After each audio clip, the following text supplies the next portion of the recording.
Hello, everyone, and welcome to Aaron's Reading Room. Today, I am joined by the amazing author, Bella Mason. Bella, thank you for joining me on the channel today. How are you?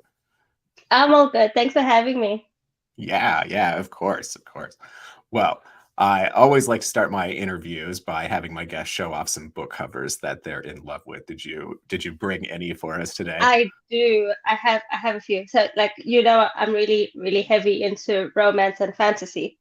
So I've got Mhm. my two favorite presents covers this year were from Papa Roscoe. Oh yes. Oh, that was such a good one, wasn't it? It was so good, and I love the book, the trilogy. So I think the trilogy is actually my favorite present series this year. Yeah. And one from earlier in the year. Oh, there we go. Oh, You've seen The okay. Billionaire Spread by Louise Fuller. Hmm. I I, absolutely love this cover. It just okay. I loved Arlo as well, but yeah, that cover's amazing. mhm. Yeah, And no, then go ahead. and then I've got the fine print.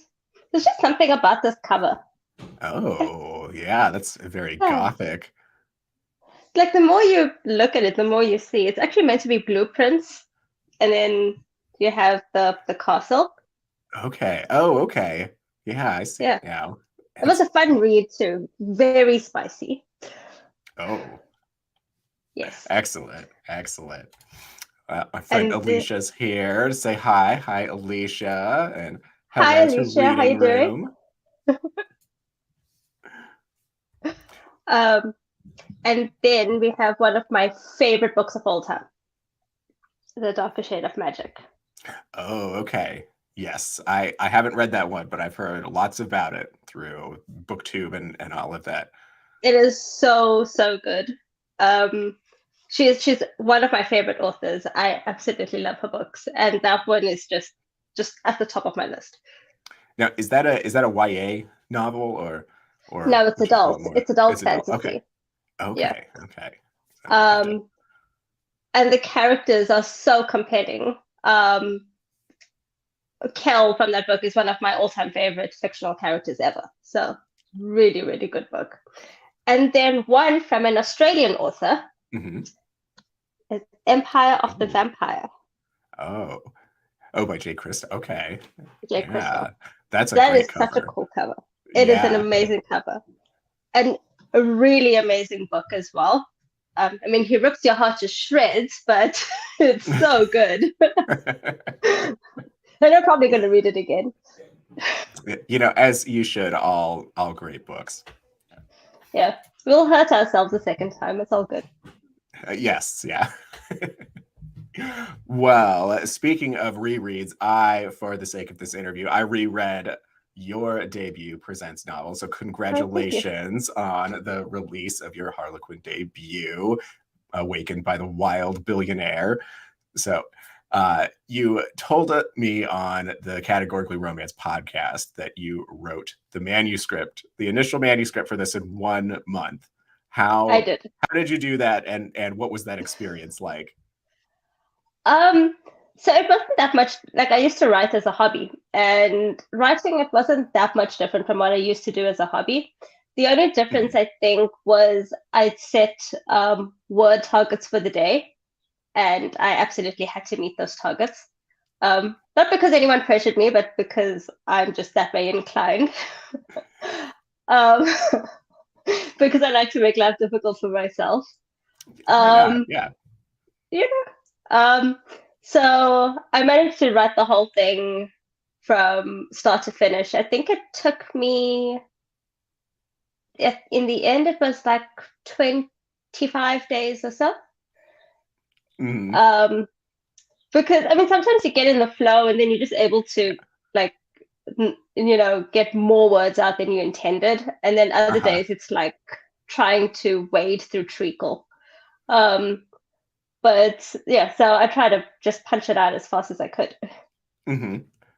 And how many times did you have to go and do revisions with the editing team?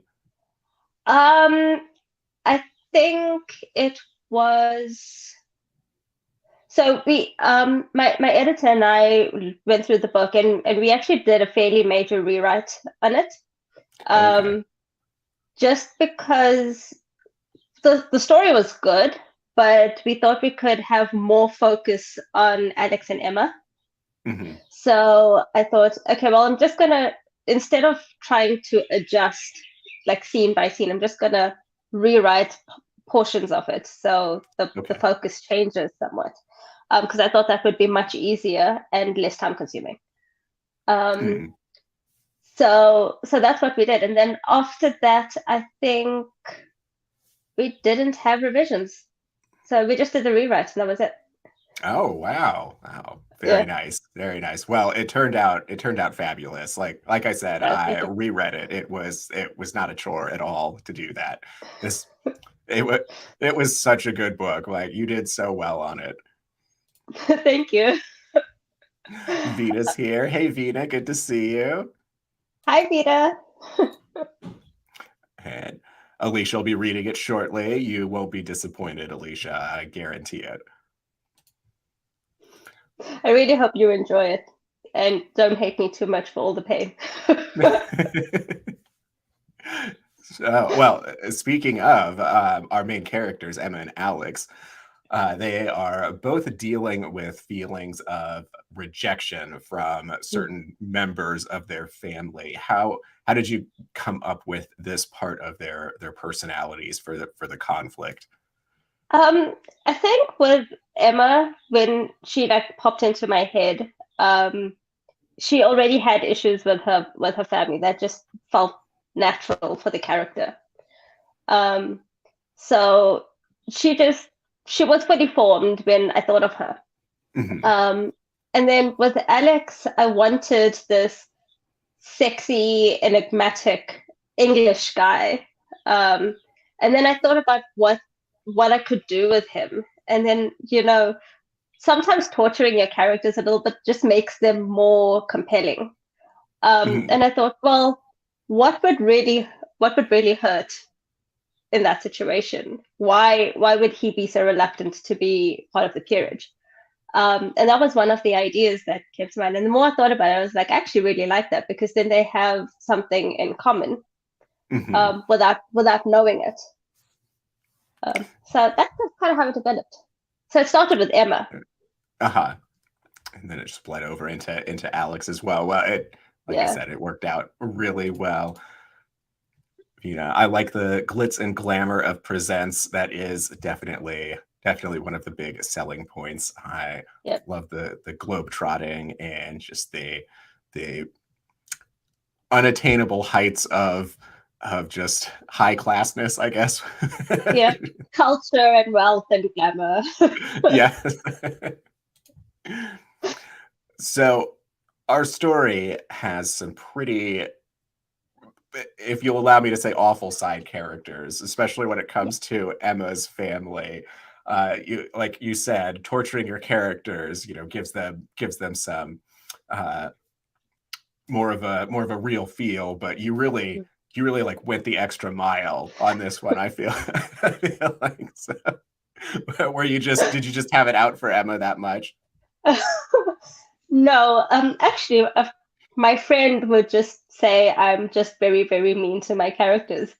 Um, I told her that, and then she says, "Okay, but you are though." Um, I think that like sometimes you encounter certain things in life, whether it's people's stories or something someone might have said to you, or just something you've read somewhere, and then you just think like, that actually sounds pretty good if it was a story. Right. Then you just like put little pins in these things, and then you like just like store them somewhere. So then when you like start developing things, you already have like this bank of, hey, do you remember that time you heard this thing? And you're like, I wonder where that would lead. Actually saw a meme that says, "Be careful what you say to writers because they might write a story about it." Oh Um, yeah. and the thing is, inspiration comes from everywhere. So sometimes it might even be a song. Like a lot of the time with me, it's music. I'll listen to something and it'll trigger a thought, and then that thought will have me falling down the rabbit hole. Oh, Um, okay. and with like these awful side characters, you think, okay, well, if they're going to be awful, they might as well be like really awful. You don't want people to like them. I don't want people to like them. I don't want them to have any redeeming qualities. Um, so initially in my first draft, Lauren had a little bit of redemption, not much, just a Mhm. little bit, where after everything goes down with Emma and her parents, she's the one who sends a message to Hannah, because Oh, she okay. says, "Well, I've like she was shocked at wow, that was loud. Um, she was shocked at just how awful. Okay, my MacBook is No, no problem. just trying to get my attention here. I'm just gonna try to Notifications quit popping things. up. Yeah. Um. So eventually we took that out, because I thought, well, it's a little bit unnecessary, when she has Madison. So Mhm. that little bit of redemption we got rid of because she doesn't need it. Not after a whole life of being awful to Emma. Right. Right. That's on that first read for me. I was like looking out for, okay, they can't just be this mean. They can't just be mean all the time. I'm like Yeah. trying to wait them out. That it's like, okay, have a moment here, but we get all the way through it, and I don't want to spoil much on there, but Yeah. yeah, it was definitely different than what you'd expect. I'd say. Yeah. But even I on the mean, reread, I'm just like, oh, Lauren, you're so mean. she's really awful. I genuinely hate her. Um, and the dad hate him too. Um, Okay. but like she does have Madison to a degree, even though Madison doesn't really have much of a say. Mhm. Um, and to a certain extent, she has her mother, but then again, her mother also leans towards Madison. Um, and when I was doing it, I told my sister I really really hate Alex's mother. I hate her so much, and she says you wrote him, you wrote her, and I was like, I know, but I still hate her. No, it was your sister, your main beta reader for the story. Yes, she was. Oh, okay. Um, she was my only beta reader. Oh, all right. Yeah. She's read pretty much everything I've ever written, so it, it was it was gonna be her. Uh-huh. Yeah. Well, that's good. Has she ever given you has she ever given you a course correction you think a story needed? No, not really. She usually likes the way my stories go. But every once and again, she'll catch something. Like I once wrote a story that she wanted me to write, and then she was like, "There's a little incongruence here. She's like, do you realize that that character's left, but then they're still in the scene?" And I was like, "Oh damn, I didn't realize that. Let me go Oh, change hey. that." Yeah, well, that's what they're there for. Yeah. So, So so is your sister more like Madison, I hope, than like Lauren in real life? I think she's much better than Madison as Oh, well. oh, good. Good. Good to I've hear. always said if my sister's older than me, and I've always said that if we were twins, then I would have felt sorry for everyone. It's bad enough as it is. Oh, look out. Well, you had mentioned that you get inspiration from music. Did this book have any specific songs or tracks that inspired some moments for you? Not so much this book. Like afterwards, there were some songs that I heard, and I was like, "Hey, that actually could have worked." But I think I was just like so in the zone with these two characters that I didn't do what I usually did with them. Um, for book two, I found some music, but like I'm currently writing book three, and I have an entire playlist because there was just so much that I listened to, and I was like, okay, idea, writing this down. Um, so yeah, so book three has a whole playlist, but book one actually didn't have one for a change. Okay. Okay. Now, can I ask, is book two Hannah and Matt's Yes, story? it is. Yes. Oh, Yep. okay. Yes. All right. Wonderful. Very excited. Yes, book two has a title. Oh, Uh, it's are you called. I think I can say it because it's already on Amazon. Um, it's okay? called Secretly Pregnant by the Tycoon, Oh, okay. and it's their sort of second chance romance. Oh, all right. All right. So it's gonna take place a bit in the future after, or a bit of a Oh, yeah, after time-wise. Melbourne. Okay. Okay. All right. Well, very exciting stuff here. Well, you wrote a lot of the locations of the book in Mm. Melbourne, and you mentioned some specific places. Are these some of your favorite places in the city? Yeah, a lot of them are like the whole book is basically just my love letter to Melbourne.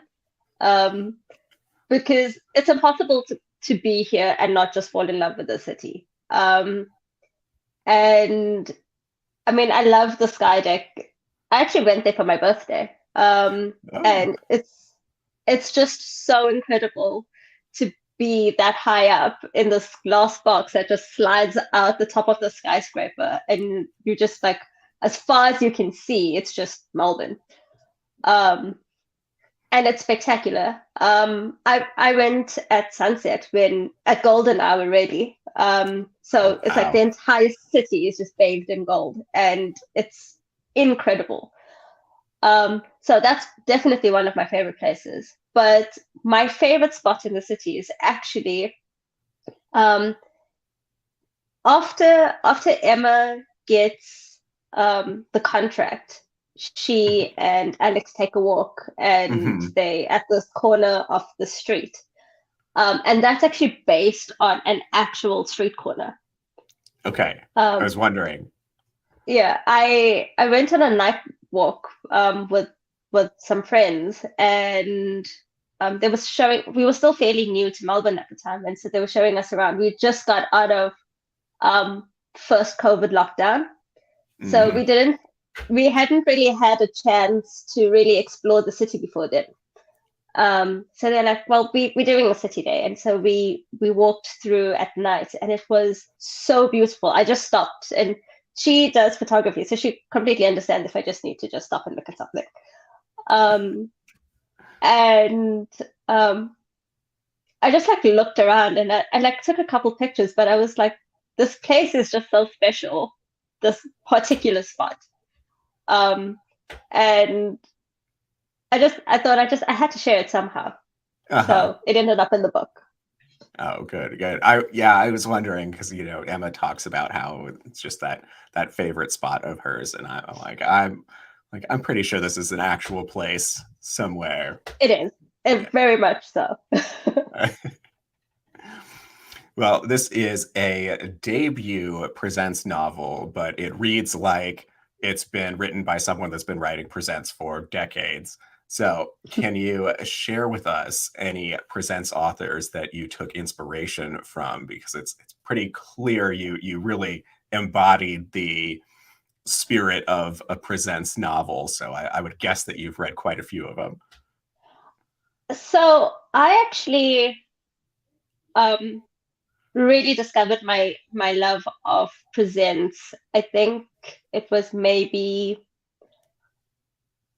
a month or 2 months before I actually had the idea to start writing the story. Oh yeah. And I just went out and I just devoured a whole bunch of present stories. And actually, it wasn't just presents. I also, at that time, Dare was still a thing. So Oh, okay, yeah. I just read a whole bunch of presents in there, and I thought, "There's really cool," but I couldn't write that.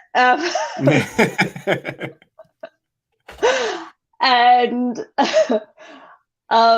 I think I was still a little inhibited, and I've come out of that a little bit with my editor. But um, I didn't have any particular authors that I drew inspiration from.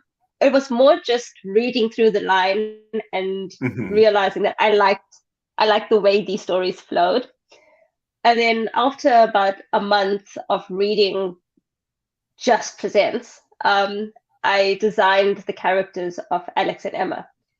And that was 2020. But I only wrote the book in 2021. Okay. Yeah. So they'd So been floating around in your head for quite a while then. yeah. Um, I I like create these entire character worksheets of them, so I know everything about them. I know their birthday and what food they like, and their star sign and their favorite quote and everything. Because if the more real they are, the more they come off the page. Hmm. So yeah, so that's kind of what happened. So I actually don't even remember all the different titles that I bought because there was so many.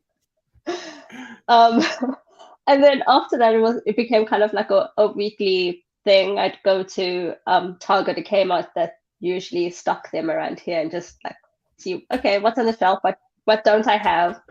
Hmm. Um, or am I buying the ebook or am I buying the actual book this time around? Um, and it's kind of been that way since then. So it's like just 2 years of really, really enjoying presents. Oh yeah, yeah, definitely. Vina loves the idea of character worksheets. Yeah. They're That really helpful. I've tried to do them myself. I need to try a little harder, I think. But um, yeah, I definitely get what you're saying by it makes them much more real. Mm.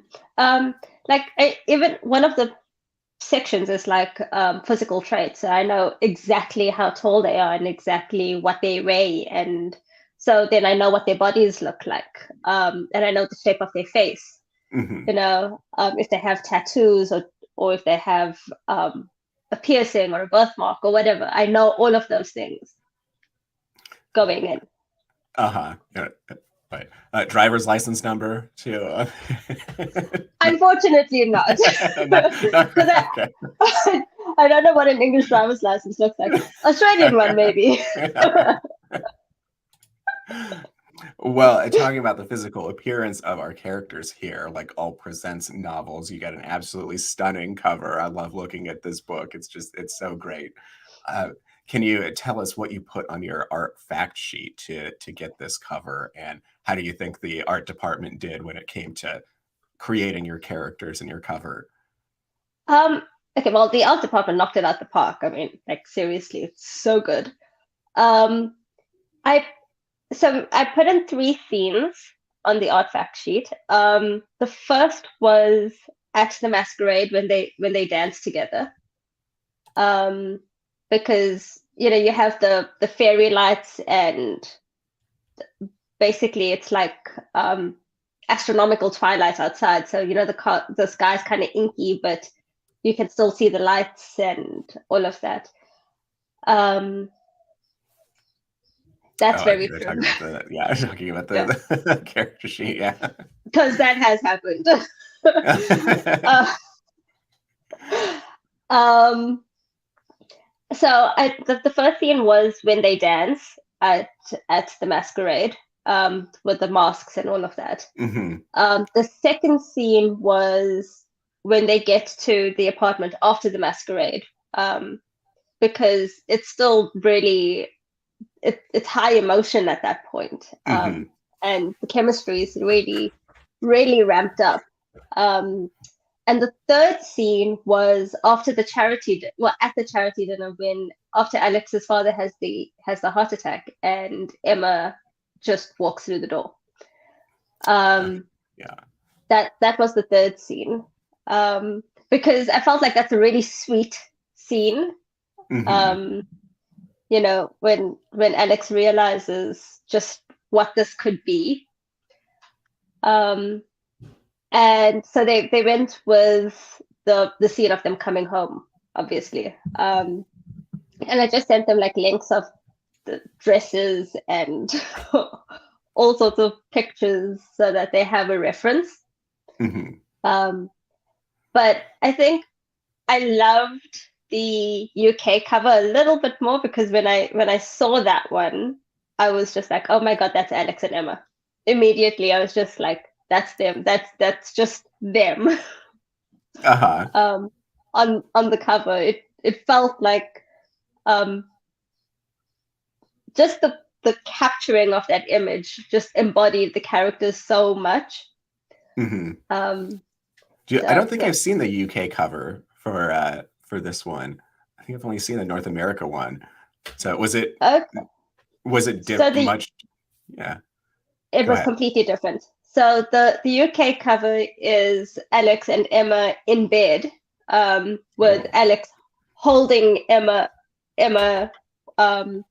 You only see sort of his profile, but you see Emma lying on the bed. Okay. So it's really it's like a snapshot of the story. Yeah. I'll have to get on the UK site and take a look at that. Yeah. Well, you had mentioned that you couldn't write a dare, but this book, even for a presents, it had some moments where I'm blown and I was like, oh my, this one's really going for it. So, very good job there. Thank you. The thing is, like, I wanted Alex to be like this real wild playboy, right? So he couldn't be that if he's romantic just all the time. Yeah. There has to be some sort of like, that's something that's hidden that nobody sees, like that animal, if you want to call it that. But it has to come out because otherwise, why is he wild? Yeah. Definitely. He's a CEO, billionaire, lord, and all of those things don't really equate to wildness. They equate to discipline and wealth and culture. So to play it up, I just I just steered into the skid and went for it. Well, I can't say it enough. It all worked out very well. Definitely a great read. Obviously, I've read it twice now. Thank you. From your website, we learned that you love to reimagine fairy tales. What is your favorite fairy tale, and how do you like it reimagined? So my favorite fairy tale is not sweet or romantic at all. My favorite fairy tale has always been Rumpelstiltskin. Oh, okay. When I was little, before I could even read, my sister used to read the fairy tales to me, and the rule was she could read anything to me as long as she read Rumpel afterwards. And so we could have the princesses, but then we need the little dude afterwards. And if I had to reimagine Rumpel, I mean, I would love to. It wouldn't be particularly sweet. The queen would lose the kid, Rumpel would take the kid, and they would go off on Witcher-esque adventures. Because the queen cheated, and Rumpel would find out that the queen cheated because she didn't know his name and she would not have guessed it unless someone, didn't hear him sing his little song. So yeah, that's what I would do. The queen loses the baby, Rumpel gets his companion, and off they go. Because when I was little, I was so convinced that Rumpelstiltskin was lonely and he wanted a little baby friend. and he was not the bad guy. So he You was know, misunderstood. absolutely. And with retellings, we can make it whatever we want. I mean, the romance genre readership loves retellings, so I You say know, go. there's so many books recently that have on Bookstagram and stuff Mhm, of the hero being the villain, mhm. and I feel like Rumple would really fit that like really well. So maybe we'll see. Yeah. Okay. Well, we're going to see a self-published, a Kindle Unlimited Rumpelstiltskin story from you. I have no idea, but we'll see what happens. The story that used to get the most attention when I was little was the Three Bears, and I used to hold my family hostage with that.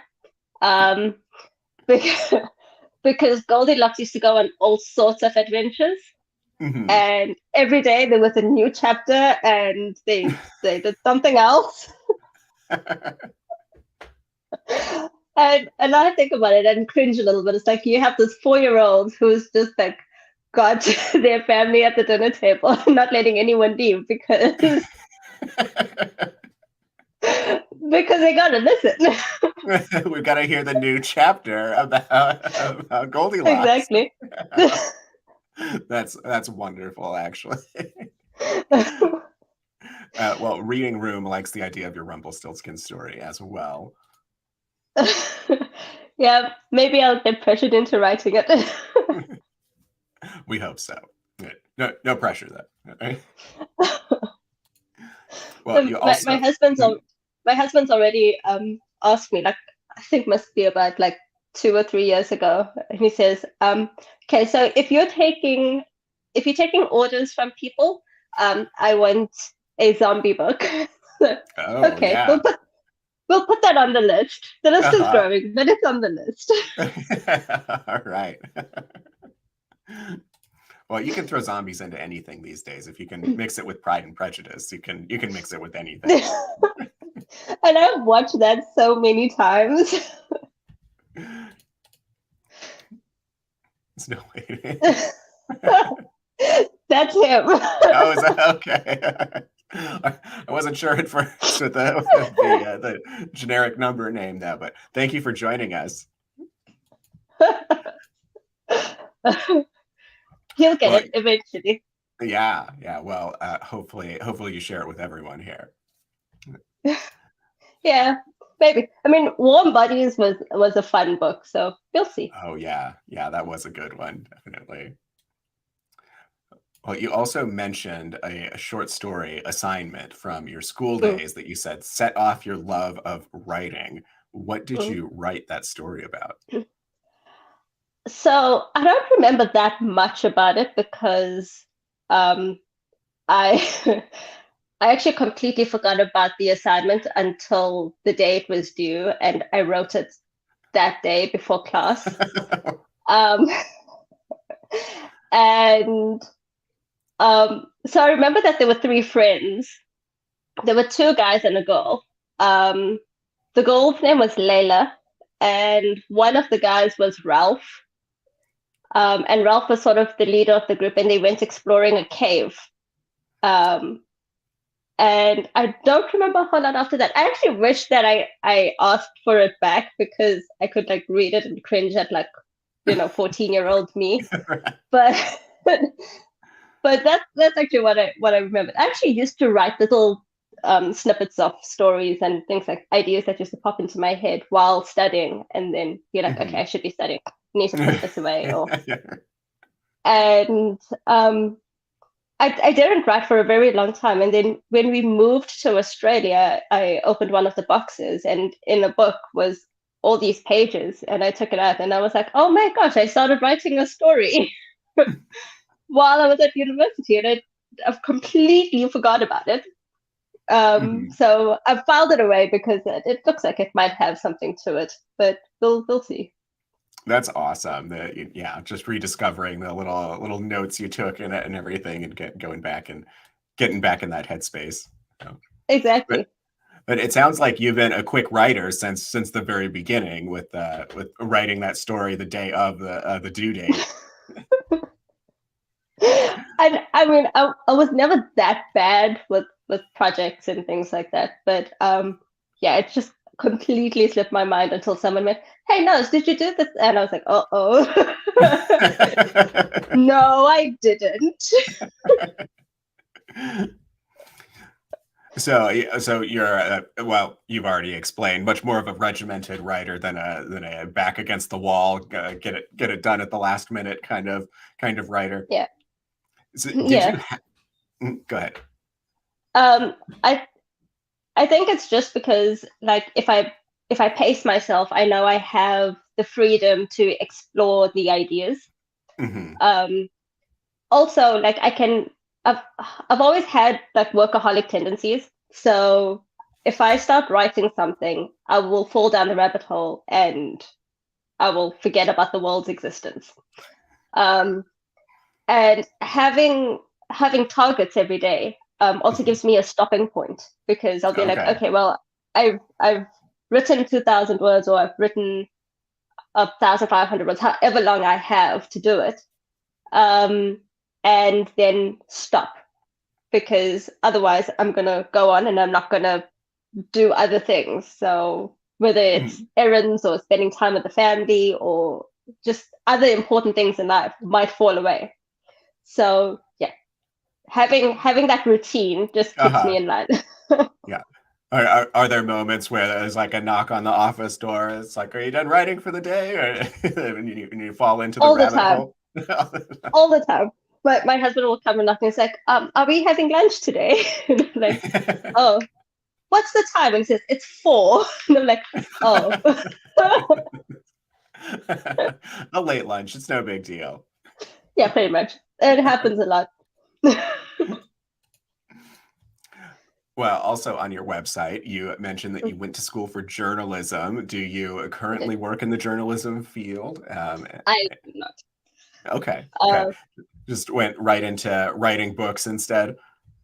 yeah, so while I was studying, I worked in radio. Okay. I was a newsreader at a community radio station that had a fairly large listenership. And I really, really enjoyed that. Uh, but it was contractual work as community radio stations that are starting out normally are. And after that, after I graduated, I went to work at the Communications Authority of South Africa rather than Intermedia itself. Mhm. And then afterwards, like having met my husband, I decided, well, I needed to move across the country because we lived in two very different parts of South Africa. Um, so so then the journalism fell by the wayside, but I picked up the writing instead. Mhm. Um, so when we got here, I told him, well, we've just made this big, big, big change, like moving countries. That was a fairly brave thing to do. So I've been writing all these stories for years now. I'm gonna try my hand at submission. And he said, go for it. I mean, you know, what are you gonna do? I mean, like, are you gonna look for a job during COVID, which was like Yeah. not ideal. Mhm. So I did it, and then got the call like the next month. That is great. Did you get a contract for additional books pretty quickly after? So I got a single book deal with the option on the next book. Um, Okay.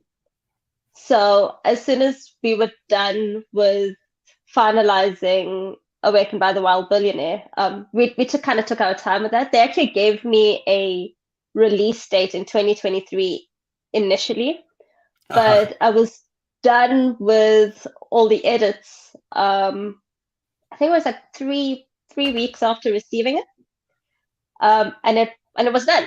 So then my editor said, "Okay, well, we have a slot like in September. Would you be happy to take it?" And I was like, "Yes, I would."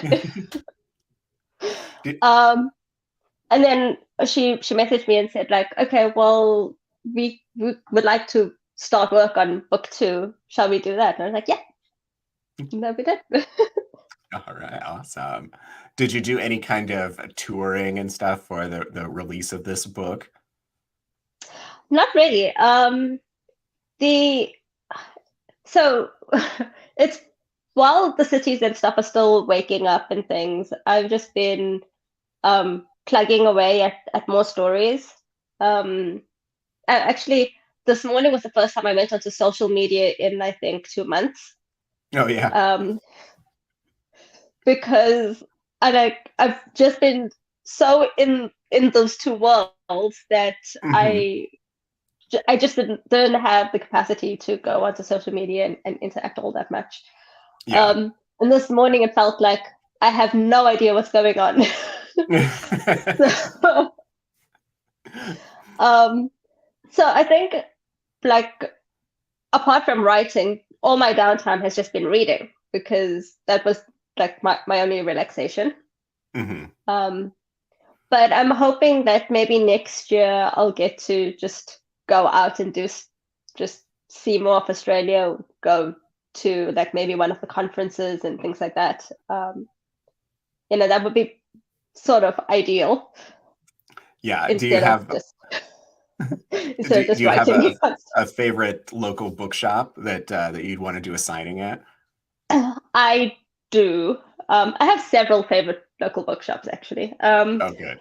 There's a chain that I go to a lot called Dimmicks, Hmm. because it's 5 minutes away and it's very dangerous because if I have to run errands, I usually go to that center and have to walk past the Dimmicks anyway. Okay. and there's another bookshop that I absolutely love called Robinson's Books, at a mall quite close by. And it's just, even though it's in a mall, you like walk in there and it's just like, it's got these um, like wooden French doors, and it's Oh, dark wood okay. inside and dimly lit. And it just feels like you walk in there and you smell the books. Hmm. Um, Hmm. and it's such a happy place. Now, did any of these shops carry your book? Were you able to go in and see yours on the shelf? So Robinson's keeps like odds and ends kind of Okay. Mills and Boone books. They don't actually Mhm. keep like all of it. Okay. Yeah. The Right. book the stores that usually do keep them around here are like chain stores like Kmart or Target or Big W. Hmm. So they're not really stores that would do signings. Um, Okay. Yeah. but they are stores that you run errands at and then have an entire book section that's like, I'll be right back. Yeah. Well, you note that besides from romance books, that you love Formula One racing. For those not in the know, can you explain all about that sport to us, please? Okay, so Formula Racing is basically open wheel single seater racing governed by the FIA. Okay. And you have different, like, so you have F1 being the pinnacle, you have F3 and Okay. F2, which are like feeder series. You actually have F4 as well, but I don't get to watch that. Okay. So these drivers make their way through from F3 to F2, eventually to F1. All right. Um, and it's like, you have all these different rules governing sport. You have races that occur in like 5 continents. Um, so it's basically just Africa and Antarctica that don't have races. Okay. Yeah. Um, and there's talks for a race in Africa. So we'll see. Oh, all right. Um, Exciting. and in Australia, the race is held here in Melbourne. It's like half an hour away from me, which is Oh, nice. really cool. I got to go to one. So I bought a ticket for one in 2020. We went, Mm. it was a 4-day ticket. We went on Thursday, and then there was a COVID outbreak, and then the rest of it was cancelled. Oh, no. Uh, I was so bummed. And then this year I got to go, Mhm. which was so much fun. It's amazing because everyone's there with the same interest and the same passion. And while you might rile up your neighbors because one person supports Ferrari and another person might support Red Bull, everyone's there for the same reason. So it's Uh-huh. just amazing. And Melbourne puts on such a show. It's just it's wonderful. Um, Tickets actually went on sale just recently, and I was there till like I got the email. I've been keeping up when it was coming out, and I told my Uh-huh. husband, okay, so this is the list of the grandstands we're looking at. This is the order we're going to go for. I'm looking at these ones. You're looking at those ones. Ticket sales are at 10 o'clock, so we're both sitting there on our computers just to get it. Refresh. Yep. And I got the grandstand I wanted. So I'm pretty chuffed. Oh, good. Glad to hear it. What do you have a favorite racer? I do. So growing up, my favorite racer was Michael Schumacher, Okay. and I recognize that um, name. Yeah. yeah, to me, he's the greatest of all time. So like most of the girls I knew, or all of the girls I knew, growing up, they had like posters of boy bands and Craig David and stuff on their Uh-huh. wall. And then there was me, who just had like Ferraris and Michael Schumacher on mine. And it got to the point where for my birthday, my parents would just buy me a new car poster, and they knew I'd be happy and be like, "Yeah, good birthday." Yeah. Okay. Easy, right?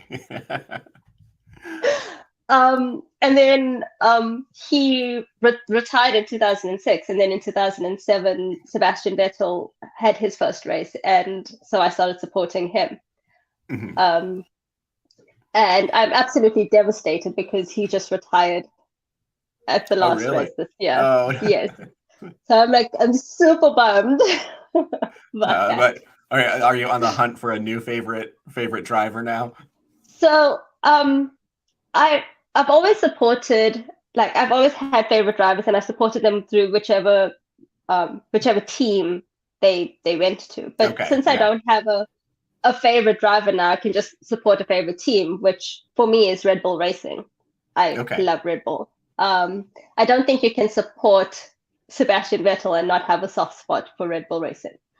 Um, but I'm also really keen to see Oscar Piastri, who's an Australian racer. He's Okay. debuting next year. It'll be his first season, All right. and I watched him in F3, and I told my husband, I was like, watch this kid, he's good.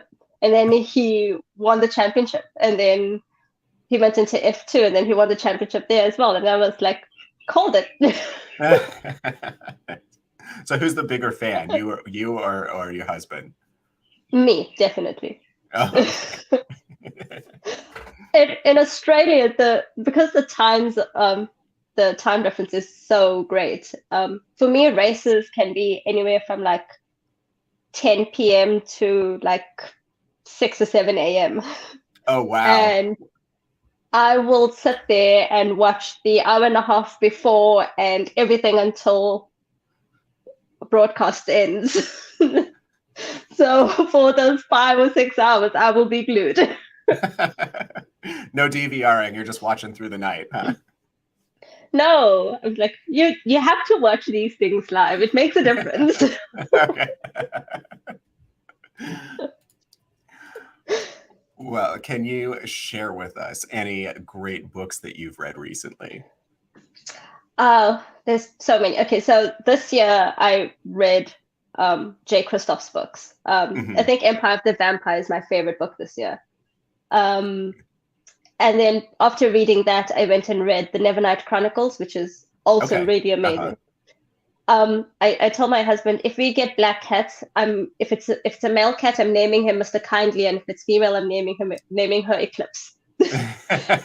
And he looked at me and I said, I don't care, Eclipse is a wolf. She will be Eclipse. So that was really, really good. I just started reading the A.R.R series. Oh, okay. Um, my friend, she read it like at the beginning of the year, and she's been nagging me to read it ever since. Okay. And so I eventually gave in. I was like, I will read it. Um, so I started that, and back in January, she told me when she'd first come up against Reese, and she said, "Okay, so this is going to be your favorite character. He's a bit of an ass." Uh, and I was like, we'll see. And then I started reading it, and I was like, okay, here's my favorite character. I know he's an ass, but I like him. She knows you. She knows me, so I told her, you know me. But I also really enjoyed the Spanish Love Deception. That was really good. I think Aaron Blackwood's my favorite book boyfriend of the year. I really liked the Love Hypothesis, but I think I enjoyed Love on the Brain more because I liked Levi Ward as a character more than Adam Carlson. Okay. So that was pretty good. What was I reading? I mean, there were so many good ones this year.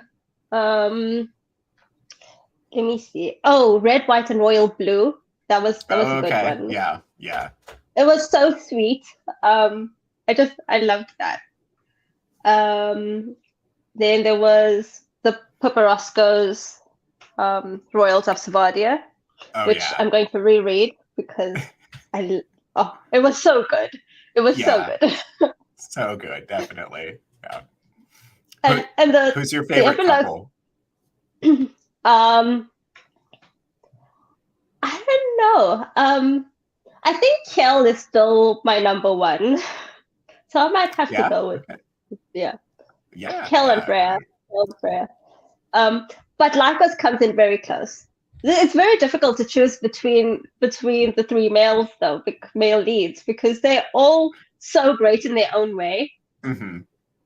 You know, Lycos, like, he's basically come from nothing and built himself up into this successful, like, compassionate guy. There's a scene where he notices a child pickpocketing, and then he like sacrifices his wallet, and I was like, oh my gosh, I love that so much. It was my favorite scene. I knew which one you were going to talk about before you even mentioned it. I was like, it's going to be the pickpocketing scene. It had to be. And then I read The Unhoneymooners this year, and I thought that was so funny, because it's an enemies to lovers romance between the groom's brother and the bride's brother, and obviously those two eventually end up together. The entire wedding party comes down with food poisoning except those two, so they end up going on the honeymoon instead of the actual bride and groom. That was really good. It had some really funny bits in it. I discovered Emily Henry this year, and Book Love is one of my favorite books for the year. I loved that it was a romance, but told from the other side, from the woman who usually gets left for the sweet small town girl, and you have the city slicker who's like, okay, everyone thinks I'm just this unfeeling, horrible person, but like maybe I'm this way for a reason. And she's just so funny about how she tells it, but like there's like genuine emotion there. I loved it so much.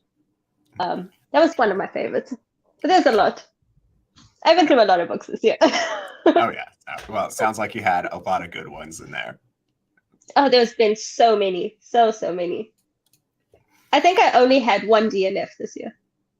Oh, that's good. That's good.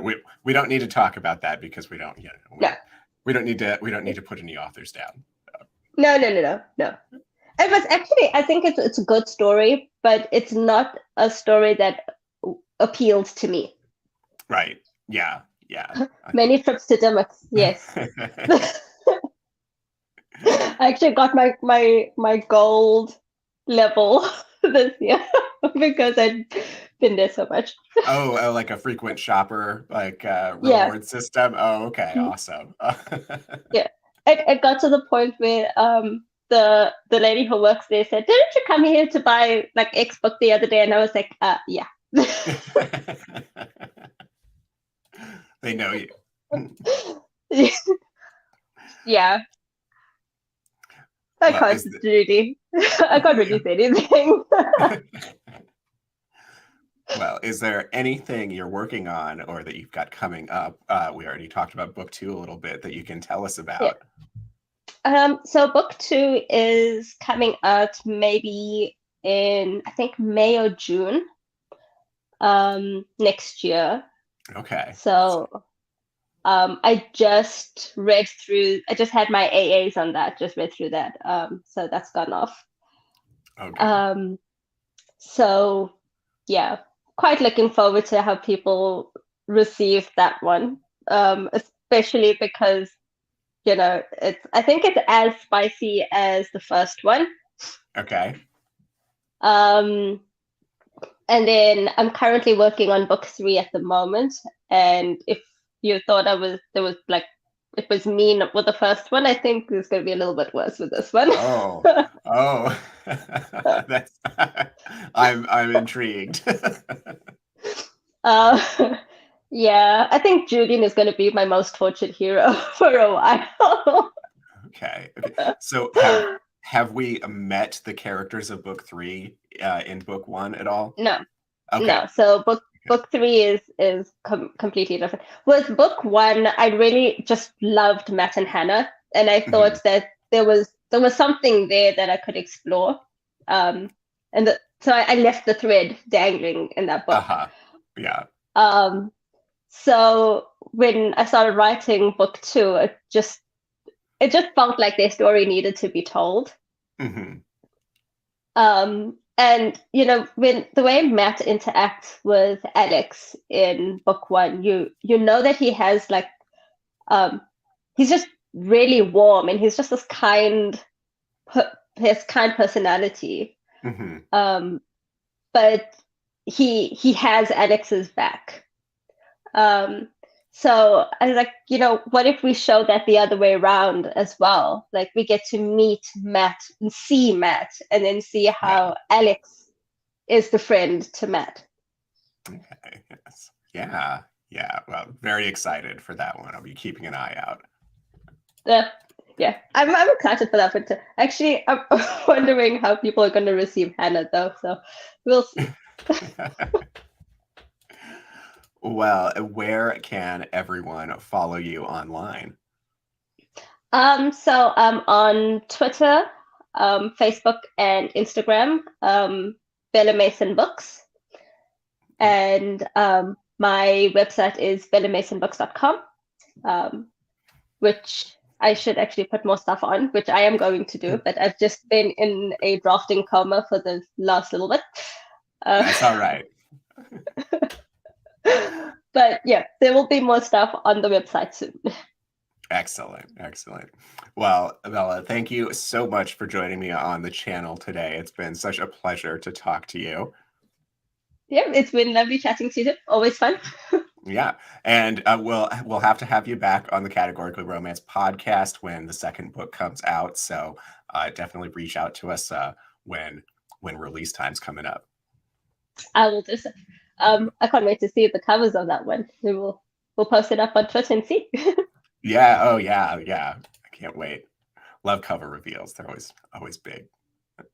Thank Thanks, you, Alicia. Alicia. All right, viewers. Well, check the show notes below, and you can find all of the links to where Bella Mason lives online and where you can get your own copy of Awakened by the Wild Billionaire. So until the next time, have a good night, everyone, and thank you for joining us, and thank you for catching us on the replay if you're watching.